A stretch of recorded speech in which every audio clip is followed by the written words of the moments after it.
Pag-usapan pa natin ang paglilinis sa spaghetti wire sa Maynila kasama si Mobile Journal Denise Valdesancho. Denise, bakit daw ba kasi nagkanda buhol-buhol itong mga kable ng kuryente doon? Paps, dun nga sa isa nating nakausap na residente ng Maynila, sa tinagal-tagal niya na sa Maynila, alam niyang dikit-dikit nga kasi yung mga bahay.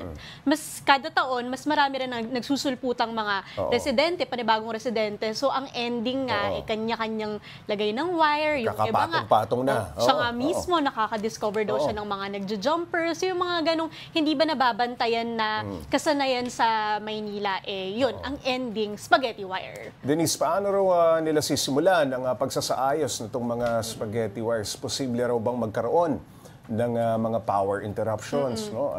At pagkawala ng serbisyo ng internet? Pops, around 2 weeks ago lang, no, nung kakaupo lang, ni Manila Mayor Isko Moreno Dumagoso, at isa to sa mga ordinansa na agad niyang pinirmahan at effective na yun agad. Isa sa mga nakausap kong nagtatrabaho sa Manila City Hall, talagang pinakitaan pa ako na inaayos na raw talaga, ang ayos na raw talaga ng wiring all around Manila. At ito nga, nitong Wednesday lang, nagkaroon ng operation ang Meralco at syempre Manila LGU. Ang inuna talaga nila binondo dahil nga, yun nga, may mga report nga ng mga nagkakabagsakan ng mga poste dahil sa tinatawag na overloading nitong mga kable ng kuryente, ng mga internet, at yung ibang poste hindi na raw talaga kinakaya. So far, inaaral pa nila, Paps, kung ano yung magiging sistema dito para smooth sailing ito no, para sa mga Manilenyo, Paps. Okay, Denise, bukod dun sa sobrang bigat kaya baka bumagsak, ano? Ano pa ba ang problema kapag buhol-buhol ang mga kabling ito? Paps, yung isa sa mga nirereklamo ng mga residente, kinakatakot nila sunog. Dahil nga, ayan, maulan. Hindi na natin alam kung ano yung sistema ng mga kable na yan sa sobrang buhol-buhol. Baka may mga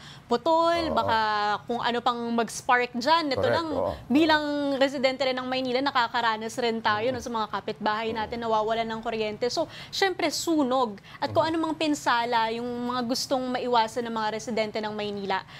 Kaya talagang lumuwag yung pakiramdam nila na may ganito na palang ordinansa, may ganito na palang executive order na ipinasa para masiguro yung safety ng mga residente. Okay, Denise, hindi lang naman sa lungsod ng Maynila, kalat yung spaghetti wires. Posible rin daw bang sumunod ang ibang LGU sa programa na yan? Oo, Paps. Ayon dun sa Executive Order number 5 nga, no, ang inatasan dito si Metro Manila Council or si MMC na kung maaari, no, yung mga ibang lungsod sa Metro Manila magpasa na rin ng ordinansa para maayos din no, yung tinatawag yung eyesore na mga spaghetti wires na ito. At saka safety rin ng syempre, more so for safety. And as of now, Paps, for Manila Mayor Isko Moreno, sabi niya, no, meron siyang inatasan sa local government unit natin na pag-aralan kung ano ba yung dapat at maayos at bagay na ordinansa para rito. Pero isa ang sigurado dyan, meron at merong mga fine,